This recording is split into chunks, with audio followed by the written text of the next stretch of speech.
We normally like to wrap these conversations up with a popcorn questions. It's just 5 little questions that gets the audience able to get to know you a little bit more, get to know your personality, even though your personality is so bubbly and it's so light and fresh to the world of hatred and burning down and all the things. So we need more people like you, but I think we're gonna have fun with these questions. I think you're gonna have a lot of good answers. The first one being, what do you think in your first season of The Way Home, what do you think was the funniest moment or the most memorable moment on set?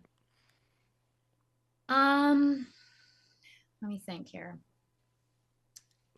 Damn, there's so much. So I always think like the Ouija board was a lot of fun, and we were actually very terrified, and we got to have all 4 of us. So there's this scene where Delilah gets introduced at the very beginning at the beach. Yeah. That's always super memorable, because that is when we very much just were getting to know each other and getting to know each other's characters and stuff like that.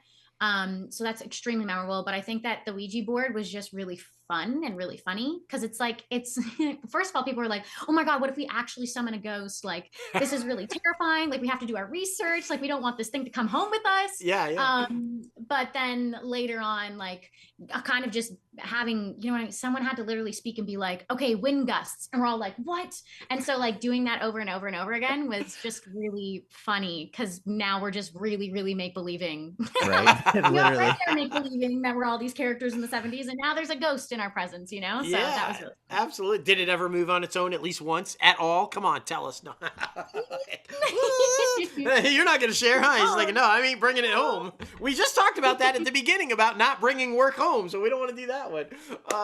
No. Okay, I'm interested in this one because you've kind of hinted at a bunch of different things. But if you could actually live inside any television show or movie, which one would it be and why? Oh my goodness. What? Any television show or movie? Yeah. Okay, well, right now I am like on the track of watching the newest season of The White Lotus. Okay, Oh, yeah, nice. yeah. But I know that never turns out good. So I'm Never. like, I don't know if I Never. want to be inside of the world of White Lotus, because it's really twisted.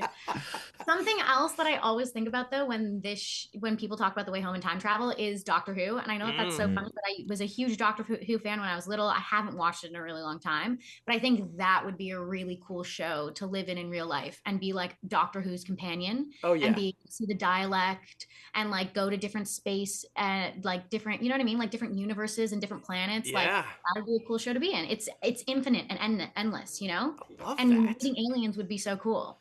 Yeah. I love that someone your age even references Doctor Who, which is fantastic. And let's be honest about it. Every time you pass a phone booth, you're thinking about it, right? There's only one of 2 things you think about: Superman or Doctor Who. It's so iconic. I love that. I love that answer. That's funny. If there could be anyone that you could work with, who would it be? Oh no. Living or dead. Just anyone. Living or dead. I know you're a big Barbra Streisand fan, so I wouldn't have been surprised if it was going to be her, but That's true. I love Barbra Streisand. Now, I don't know. I think I'd have to, who would I really love to work with? I feel like I just like, people just keep on like stepping into my life. Like even getting to meet Annie McDowell and chatting with her was really cool. Oh, This is a weird one, and I don't know why I want to say this. This is so, but like I have been saying that I really want to meet Miley Cyrus. I know that that's so nice. Strange, but that's been something. I don't know why Miley Cyrus, but I had like a weird like when I was younger, we can't stop and all that kind of stuff. Oh, yeah. I think, and also like watching her grow up through Hannah Montana. And I don't know, I never really like necessarily idolized her, but I think that Miley Cyrus as a person is really cool, and it'd be cool to chat with her. Oh yeah, especially with who she is now and the growth that she's overcome. And I would love to see her, what she would be like as an actor now. Yeah. What would her roles be? I think that'd be so curious. Because she's so authentic, right? I mean, Yeah. you've seen her, like you said, you saw her grow up through Hannah Montana, but the whole world saw everything that poor girl went through. So to come out of it on the other side and be so real and authentic about it, of who she is, right? Wow. I think you Yeah, guys. that's kind of cool. Also, another one, Lady Gaga would be really cool. I think these are people Yes. more that I would like love to meet, like sit down and just chat with. For sure. But I don't know. That's a great question though. I'm gonna have to think about that because I also feel like manifestation's huge. So now I'm like, who Without would I doubt. want to like actually work with acting wise? So I'm gonna think on that one. That's a good one. Yeah, well, it's just a reason to have you back on. Exactly. Okay, so now we're gonna do the little Barbara Walters moment and get deep. If you could go back and tell your 10-year-old self something, what would it be? What would you tell little 10-year-old Devin? Oh no. I think I would just tell her to like keep being herself. Like I've I think like I lost my childhood spirit for a little bit there, and Mm. finding the childhood spirit again now is I think why I like feel like I'm a lot lighter and stuff.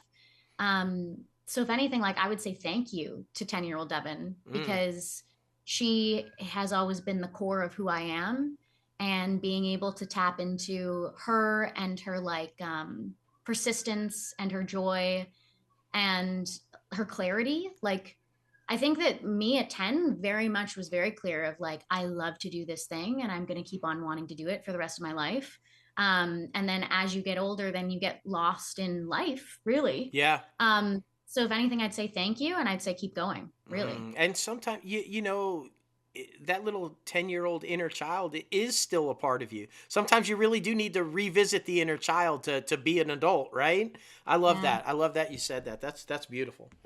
Yes, it really is. It really is. I'm crying over here. You're making me. She was supposed to cry, man, not you. Come on. Overwhelmed with Emotions are emotions. high. I know. I'm sorry. I'm sorry. What's in your cup, bro? Come on. Yeah, exactly. But we are here, the fifth and final question, and maybe the most question of the entire interview. Probably not, but that's okay. Oh, there's Peanut. Are you happy with your career so far? So far, yes. I think so. I think it can only keep on moving in different directions. And in the last week, I've had some really cool auditions that I love a lot. But everything is crossing your fingers. And I think it's about never losing faith or hope. So being like, oh my God, this would be so amazing if I booked this. And then not hearing back, but then being like, don't worry, there's another one around the corner. So I think it's all about perspective. And I think right now my perspective is really good. And so I'm happy in that frame, you know? So Oh, that's